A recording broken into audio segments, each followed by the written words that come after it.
Remember, I've always told you, grading is magic performed by wizards. I want to talk about Kurt's card care, my reaction to the interview conversation with Jeremy Lee, my reaction to a couple of reaction videos I saw from Clemente Collector, and because I'm Carlos's conversation with Bobbles and Ball Card. So first of all, let me just say, I thought Jeremy did a great job. I really applaud him for opening up the audience to seeing and having conversation, and probably the best conversation you could have in a public forum with Kurt. Again, I applaud Jeremy for that. Several people were upset by it, thought they put a limelight on it. I think part of the problem in the hobby is that a lot of people don't want to know what's going on. We kind of all keep our heads in the sand. I think it's important that people know what's going on. I think it's the number one thing that's missing in the hobby, and that's true information and transparency.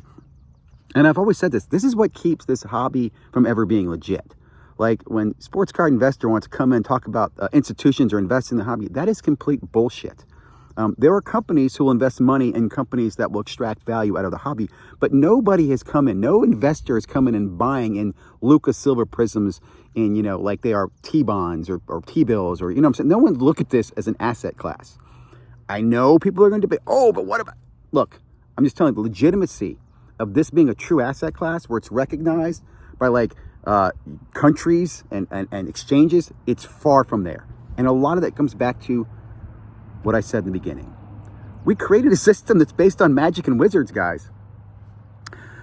Clemente Collector made a comment about, the soaking and, he thinks it should be disclosed and somebody should say it. And, there's a whole debate about this. Should you tell somebody? No. And here's why. Let me tell you that. If I have a vintage card, how do I know that card wasn't soaked 20 years ago? If a card's 50 years old, how do I know some kid wasn't dipping it in Clorox back in the 70s trying to change the color? How do I know someone didn't try to alter it in the 80s or 90s? The card wasn't in my possession the entire time. Most of the time, I'm assuming that. And even if so, to assume that other people aren't doing this, it's naive. In fact, here's the analogy that I mentioned, the Clemente Collector. He's upset about the card and what the card could have been through and not knowing what the card, the history of the card, was it soaked in this juice? The mother of your children, the woman you marry and spend the rest of your life with and love and again, grow a family with, are you going to just change your whole opinion of her if you find out she was in a gangbang back in college? I know that's pretty extreme. But if your super special loving card that you've had forever, your Clemente rookie card, PSA 8, if you find out that, back in the 70s, some guy had it in his pool for a while and he air dried it and then pressed it, are you feeling different now? Are you going to burn the card?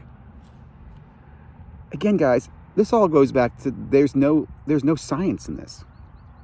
Until grading is a science, until there are standards and specs and real legitimacy behind it, it's a free-for-all. Let me move to Bobbles and Ball Card. So this guy was on Carlos's show, and I have to say, I like Carlos for poking the bear here, but Bobbles goes off about, we're going through a door, and to one side is the right way, and one side is the wrong way. And new people, stop right there. There is no wrong way, dude. There is no wrong way. There isn't a wrong way. If you're not breaking a law, a codified law that's put in place by elected officials, not by Congress, or not just by Congress, I guess I should say, then you can do what you want to do. That's part of the freedom of a free market, right? If someone wants to buy a card because it's shiny and I can make it shinier and then my card gets more money because it's shinier than your card, that's the market, dude. Unfortunately, that's what they would call an arbitrage in the market. And this whole cracking and resubbing and a card that comes in a 9, I resub it and get a 10. That again is because grading is magic and wizardry. Here's my favorite part about the Bobbles and Ball Card rant the other day. The guy who's a subber for SGC, and this is what I'll say, he's too emotionally involved. He needs to step back. He needs to again realize there's no science here, dude. It's all emotions. He made a comment yesterday. He got some cards that came in his sub, and he sent them back to SGC because they were overgraded. One example, he said, one came in as 9, it should be a 6. And I don't want that going out there because people make fun of it. If someone gets a picture of it and say, this card got graded a 9 by SGC, what the hell? It hurts the whole hobby, hurts the whole institution. Dude, that, sir, is wrong. You should not have done that. Absolutely not. Who the hell are you to say a wizard, his grades are wrong and your subjectiveness, which your whole purpose is just basically cementing the cards, is right? You're not a grader. I can't even believe he did that. He honestly says he sent back an SGC 9 and got a 6. Think about that, guys. Think about that. And he talks about doing it for the greater good. Like here's the path of that logic.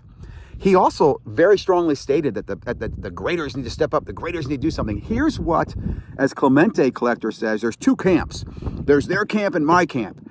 There's not two camps, guys. There's lots of camps. Let me tell you something. The camp that thinks that this is so wrong,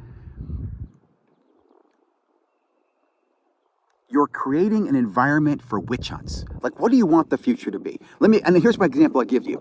Do you want there to be the PSA comes out and says, if we see any card that's been used by Kurt's Card Care, we're going to decertify it, starting with the Wimby 1 of 1. You guys would love that, right? If the Wimby 1 of 1 were to get decertified, you'd be like, hell yeah, PSA stepped up.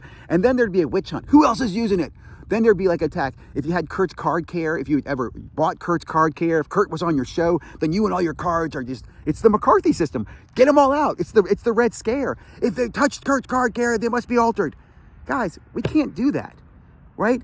We already complain as it is when cards come back saying it's miscut. And we go, well, that's not my fault. The cutting was done 50 years ago and the cuttings changed. That's, again, I go back to my original argument. Remember, guys, it's fucking wizards. It's just a bunch of wizards, dude. And they use magic spells to figure out the grades of these cards. They're not using science. Okay? Relax. So let me close this by saying, how do I feel about this? Personally, I'm too goddamn lazy to wax and clean my cards. I'll be brutally honest with you. It's not something I have any interest in doing. I'm curious of running some experiments and seeing how stuff gets damaged, but I have no interest in personally taking my cards, waxing and cleaning them, and then submitting them to try to get higher grades. It's not on my agenda. I'm not going to be ignorant to the fact that others are doing it. And if I had a card that, let's say, I considered needing repair, I wouldn't do it myself, but I might send it to someone else. And that's the problem. I'm not going to lie to you. That is the problem. Jeremy Lee even mentioned he used Mr. Minty once. I spoke to Mr. Minty. He told me to send my card back to Panini because it's factory damage. I'm not going to ignore other people's information. I have to listen to it. I have to be fair to myself and everybody else. Now, again, I'm not going to go out and wax cards, but if I get a really valuable card, like, for example, that Panini 6 that I had, if it could have been fixed because of an X, Y, or Z, I probably would send it to get fixed. Would I fix it myself? No. I don't have the skill, don't have the interest. I can't do it. But I probably would send it to someone else. And is that wrong? Because, and I'll tell you, you're going to say, yes, you're wrong, you're going to hell, I'm unsubscribing. But dude, I can't stand here holding a sign going, this is wrong, protesting, when I know thousands of other people are doing it. And it's not wrong. Do you see what I'm saying? Like, it's just magic and wizardry. Tell me I'm wrong. Tell me there's a science behind this. I love the whole thing. And I'll tell you this too. I'll close on this. I do have a minor in chemistry. I actually was going to be pre-med. So I understand chemicals a lot. And I did talk to somebody about this. It absolutely makes sense that isopropyl alcohol and distilled water, but I think there's something else in it. And I'll put it this way. So what? Like, if it's not that, there are so many things we can do in science and technology today that I can make something that you're not going to be able to detect. I mean, really, guys. At the same time, I could argue on the other side, there's so much in technology that they could do to up the game to look for, like, at the molecular level or, you know, an isotropic, all this other shit they could do, but that would increase the cost. Are we willing to do that? Do we want to spend $1,000 to do like a Dead Sea Scroll analysis of my card to see if there's any DNA on it, and then test the DNA over time so I can find DNA from the 50s and go, hey, yeah, this belonged to an old guy who died, and, you know, can cross-reference that with the, what's that database, Ancestry.com. Does this make sense to you? Like, where do we stop? Last point. What I love about this whole thing, it forces change. I like change. Hope this made sense. I know I'm going to get, somebody's going to be pissed at this. Someone's going, oh, this is, can't make everybody happy all the time. Just make a few people and you'll be fine. Like, comment, subscribe. Appreciate y'all.